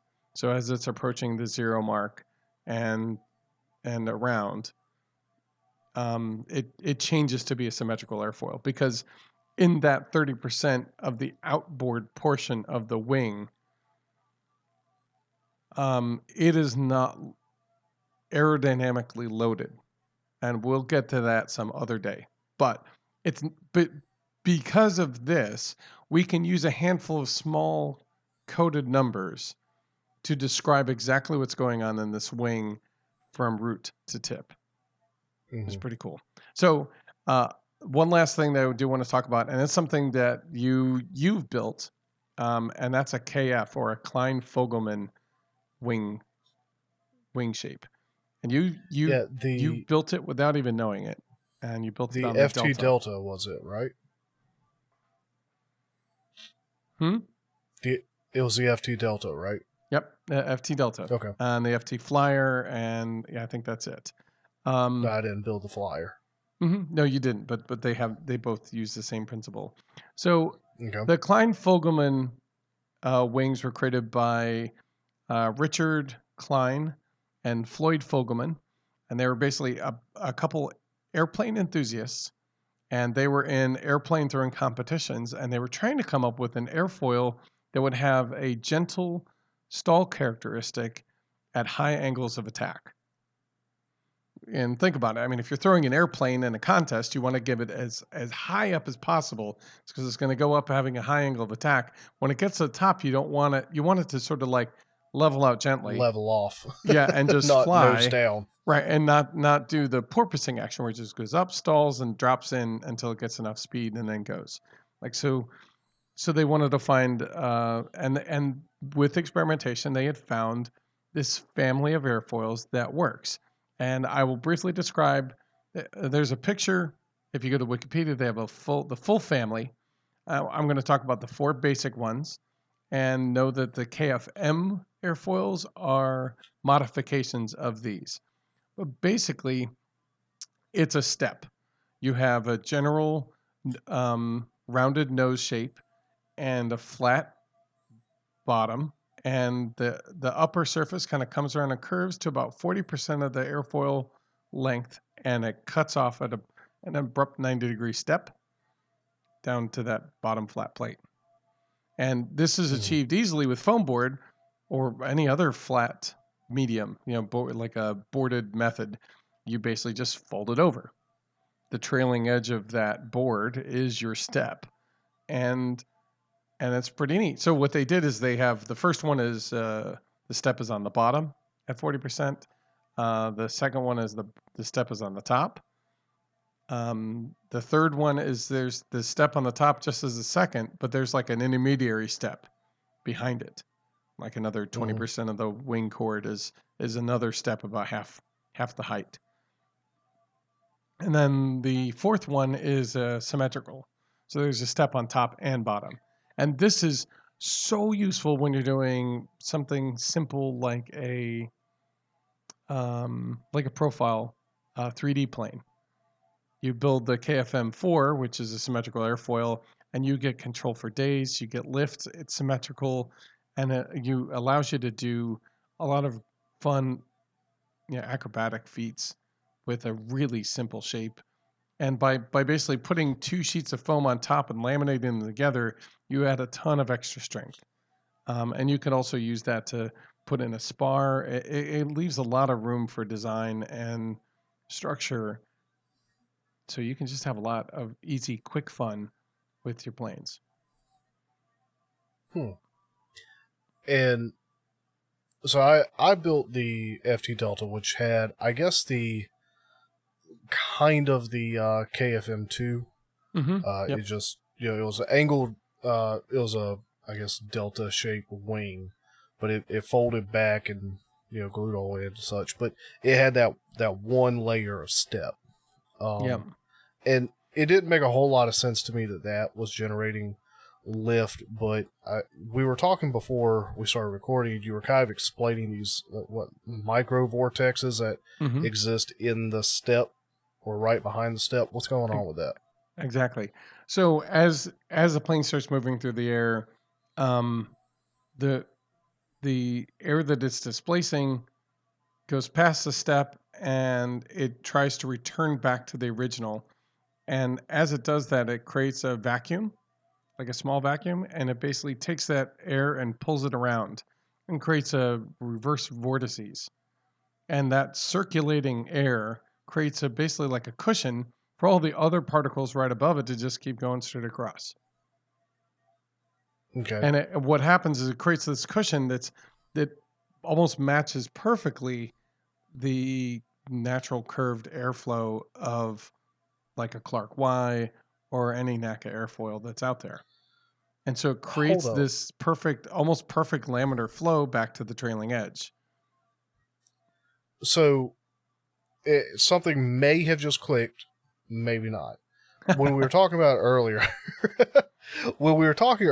you were kind of explaining that, and I didn't really get why that mattered, because it was my initial statement at that time was, oh, okay, it's better, or it's, because you were talking about ultralights and such. It's like, oh, it's better because like there's chunks of the airfoil missing because it just steps down. But what just clicked, and you can tell me if I'm wrong, these vortexes, are they ultimately resulting in reduced drag? Because the air that's flowing is not in contact with the skin of the wing, because the vortex is then serving as this rotating surface that's kind of gliding along. Or am I completely off base with this? Yes and no. So or did I even explain that clearly? No. You did, and I know what you're talking about. So there is lower skin friction. So there are less particles sticking to the skin of the wing, because the ones that are on the backside of the step aren't sticking to anything. They're sticking to rotating vortices, particles of air. So there's air like circulating. And that stuff really doesn't have to move much. It's just sort of there and taking up space so that the other stuff can just glide right over. But that vortices is drag in and of itself. And one of the things what's great about these airfoils is that, I mean, they're designed for low speed craft, right? They're designed for paper airplanes. They don't go that fast. And neither does RC aircraft, honestly. They don't, unless you're putting some serious mojo in your plane, you're likely not going to go much past 60 miles an hour. And when you think about it, the only aircraft that are going to go that slow are ultralights. And what happens is the faster you go with the speed over these KF wings, is the vortices extends out, right, from the step. So the smaller it is, the closer to the step is where that vortices ends. As you go faster, it extends out, extends out, extends out. To a certain point, you actually extend it past the trailing edge of the foil, or of the airfoil shape. And at that point, you just create significant turbulence and destroy the laminar flow of this airfoil completely. And it creates a ton of drag at that point and it becomes almost useless. Okay. So at certain speeds, it fails and it starts basically, not that it doesn't create any lift, but it creates so much drag that it really counteracts any benefits you might have had by having this KF airfoil. So these are great for RC. They're great for paper airplanes and even ultralight. There's one ultralight that uses a KF, and apparently it works really well for that because again, one of the stipulations of ultralights is the maximum speed, I think, is 55 miles an hour, right? But if you're in any other aircraft plane, like you need to be going 60 miles an hour just to take off, right? Sometimes it's 40, but when your cruise speed is 80 to 120 miles an hour.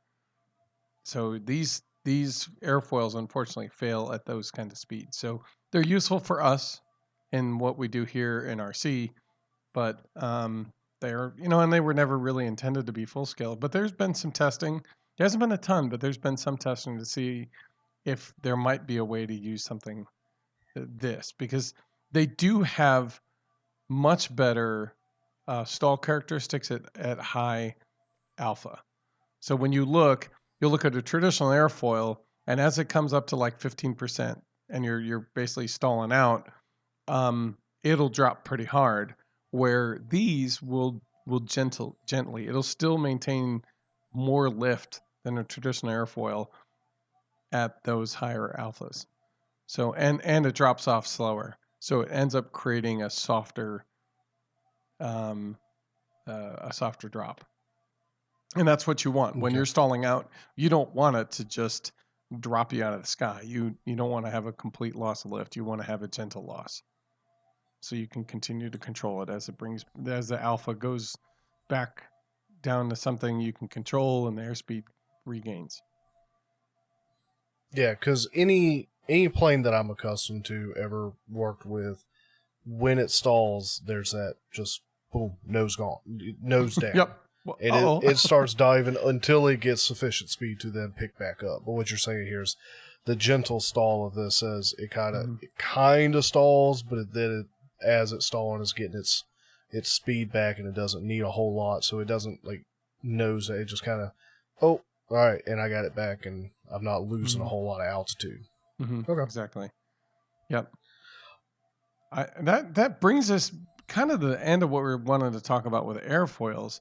I know we had talked briefly about CG. I don't know if we want to bring that to a different episode.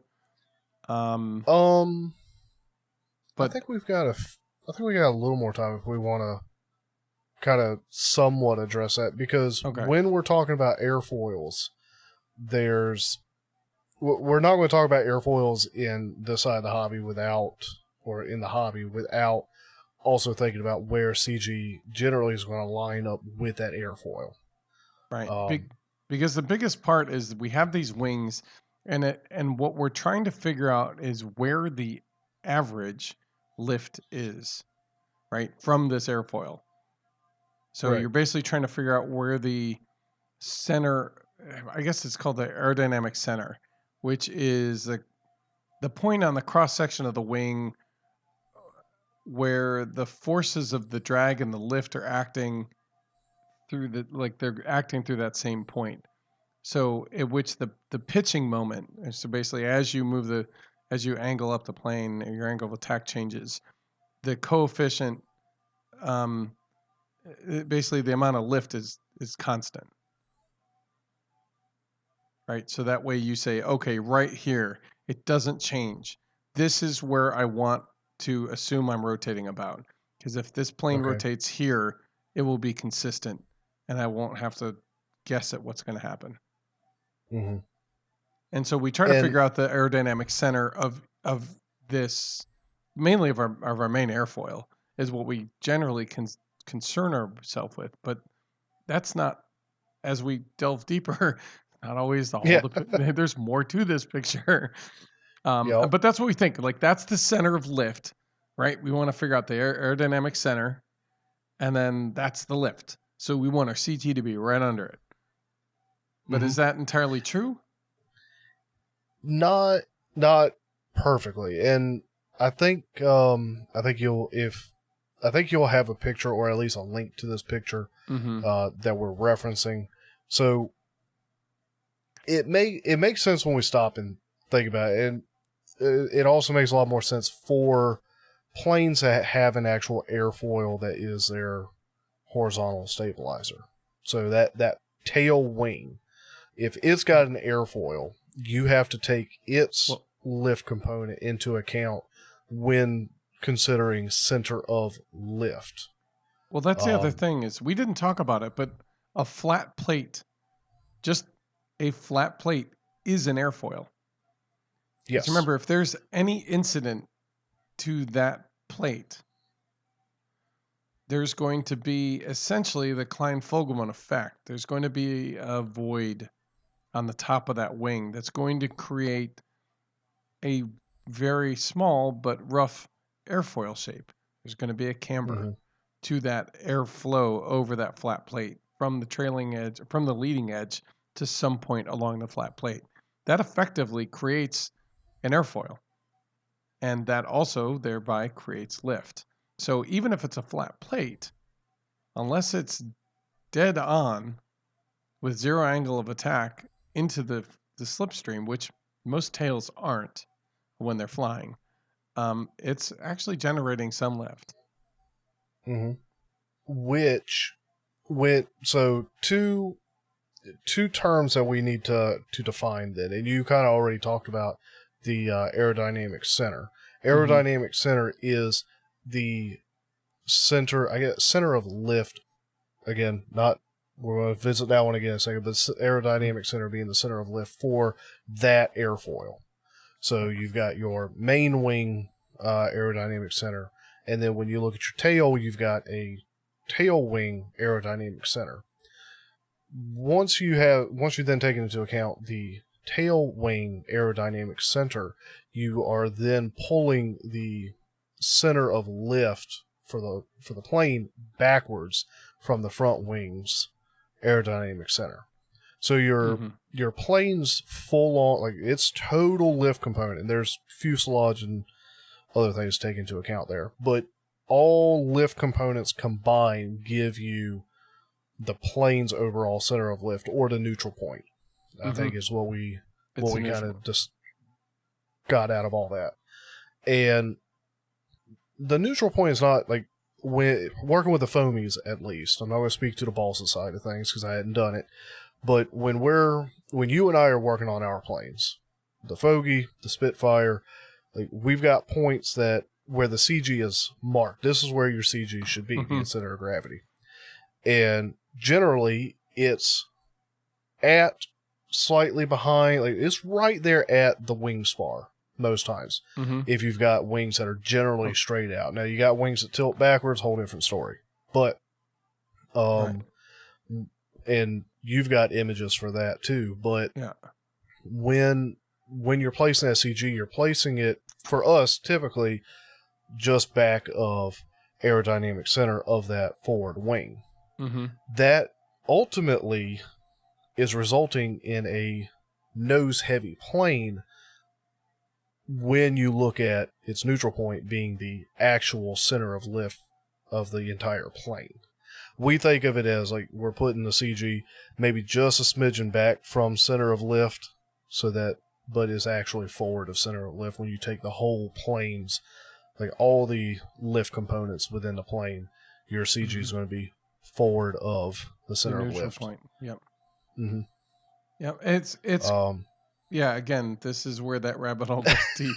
But that's okay. Exactly. Yeah, and just peel another layer, man. Just one more layer. And so I want to close with probably the biggest thing. Like if you were designing your own plane, or you pick an airfoil and you want to get it close enough to be able to chuck your plane and see if it'll fly. Okay, and I've done it, and you've done it, and I think anybody who flies one of these and tries to build their own, you're gonna do this. And this is like, when I saw this, I was like, this is simple. Why don't we do this all the So everybody talks about the mean aerodynamic chord, and it's basically like the average chord for your plane. So most planes have a large or a long chord in the middle, and it tapers, right? And usually it's not a Hershey bar; it's not straight going all the way out to the tips. The tip is smaller, and it's back, right? And it's And swept. when you say center, you mean close to the fuselage. Correct. Yes, along the center line of the plane, or the center line of the Okay. wing, airfoil. The wing. I shouldn't call it the airfoil. Airfoil is the cross section. Um, so you got to figure out, like, and most of the time it's at the thickest part of the wing of the airfoil, and that's oftentimes about 30% to 25% of the chord length. That's pretty typical, but it's at that point at the mean aerodynamic chord. So that's basically the average point along that wing. And the way to figure that out is basically there'll be a diagram or a link to the place where you can see the diagram. So at the wing root, you take the chord, you take the tip chord and add it to the front and back of that. So now you've got kind of an extended chord length, right? And then you go out to the wingtip. You take the wingtip, that chord there, and add to it on the front and the back of it the chord at the base of the wing. Right. So if I have a 10-inch chord at the base and a 2-inch at the tip, I'm going to at the center of the aircraft, I'm going to add 2 inches in front and back. So my average in there will be 14 inches, and on the outside, Well, your total there is 14. 14, right? And then on the outside at the tip, it's going to be 2 plus the 10 from the base in front and back. So it'll be a total of 22 inches. What you do is you take wherever those points end, you cross it, and wherever those two lines from each of those tips cross, you can basically make an X. And where they cross, that's exactly where the mean aerodynamic chord is. Okay, so now you know where it is in your wing. And then you measure 25% of the chord length of that mean aerodynamic chord back and bring that perpendicular to the center of the wing. That line there, that is your balance point. That is your CG. And you want it to balance level there, or a little bit nose down from All if you right, balance and it at that point. a touch of clarification there is that's where you want your CG. Yes, that is where you'll likely be able to throw it and see if it'll fly. Okay. If you don't, And, it and, probably won't.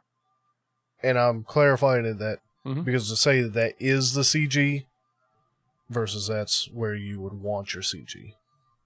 As I understand it, that's where you want your CG. This is the quick and dirty way to get something you can use to get a plane that flies. Right. And And that's fairly consistent, or what, almost always. You do that, you balance it there, you're going to be able to get it in the air. And if it's not right, it's really close. You can kind of make micro adjustments from there. you'll be able to adjust from there. And so the closer you bring the CG to the neutral point, the more acrobatic or the easier the plane is to rotate around the neutral point. Right? The neutral point is the point at which the plane rotates as a free body. The closer the CG is to that, the less force you have to put it into the plane through control surfaces to rotate it about the neutral point. The further out the CG is, the more effort you have to put in to think of it like the CG is your moment, your force, and the distance is so that creates a moment about the neutral point.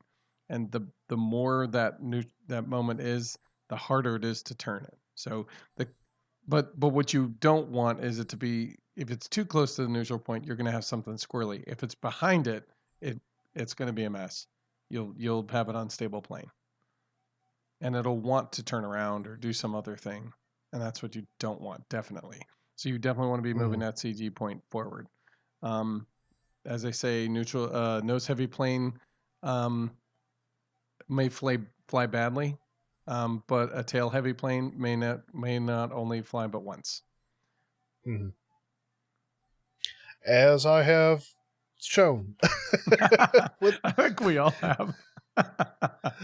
Well, harkening all the way back to my glider. I know, right? You flew it twice. I was amazed. Again, if you recall, I was in the very bottom of the porpoising, a few feet off the ground, like probably 10 foot off the ground. It was in the bottom of that porpoise. It was just starting to pull up. I cut the motor, so it kind of belly flopped. A technicality, yeah, I flew it a second time, but I shouldn't have. I only somehow managed to get on the ground in one piece. Nice. But let's go way back in time. Oh my god! Right. All right. So that I think brings us to the end of what we need to talk about with airfoils. Hopefully, you've pulled something out of this that you can use, either a rabbit hole to dive down, or maybe a method to figure out your CG, so you can try a bunch of new things with the foam or with whatever you're building with. And if nothing else, I know going down this rabbit hole and peeling the layers, I've got more to do. Anyway, I've got more digging to do in the lift component, because I do want to figure out what's actually happening there. So I've got more to learn. Hopefully, one day I'll get it, and we can talk about it then. Yeah. And as we learn more, we'll revisit. I'll speak English here. We'll revisit that when we get a little bit more information. And honestly, maybe we'll be able to get an expert on who can explain it in better detail. Joe, what are you going to have on your workbench as we go forward? The repairing the Spitfire. I still hopefully cut out another fogey fuselage to slap the simple soarer wing on, because I do really want to see if that would work. And then I've got the 7 over there. I do want to get to work on it. I think I want to wait until I get a bench set up in the garage where I can spread out and be kind of comfortable, and then I'm spraying the spray adhesive out there, so that I'm not worried about it getting on stuff in here. Right. And then just kind of take my time with that one, nice. And enjoy that build process. Yeah, good. I know I'm going to be working at finishing up this T-37 papercraft model. I'm so close. I'm excited. I can't wait to see that fly. Or hopefully it will fly well. And then I want to build the F7F Tiger Cat. And if we get skins in and motors and all the heavens align, I may be putting together the T6 Texan with any luck. Okay. So there'll be a lot of things pulled out, and who knows? I've got an extensive graveyard, and I might act like Dr. Frankenstein and start to revivify some of these guys. Revivify what? Oh, which one? Well, one is the HS carrier, right? The Heaven Spade carrier. I'll put the motors on that and see about making any repairs if I need to. And I'd like to get the Spruce Goose up. I want to give that. I still want to see that one in the air. I want to see it in the air, man.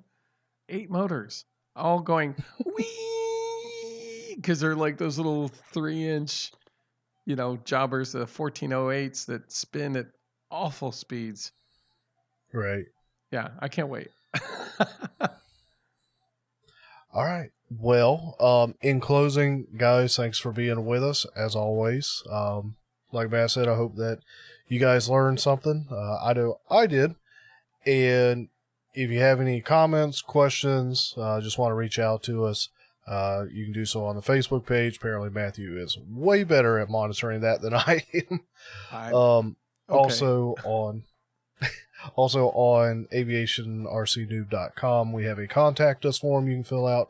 That'll send us an email, or you can just straight up email us, aviationrcnoob@gmail.com.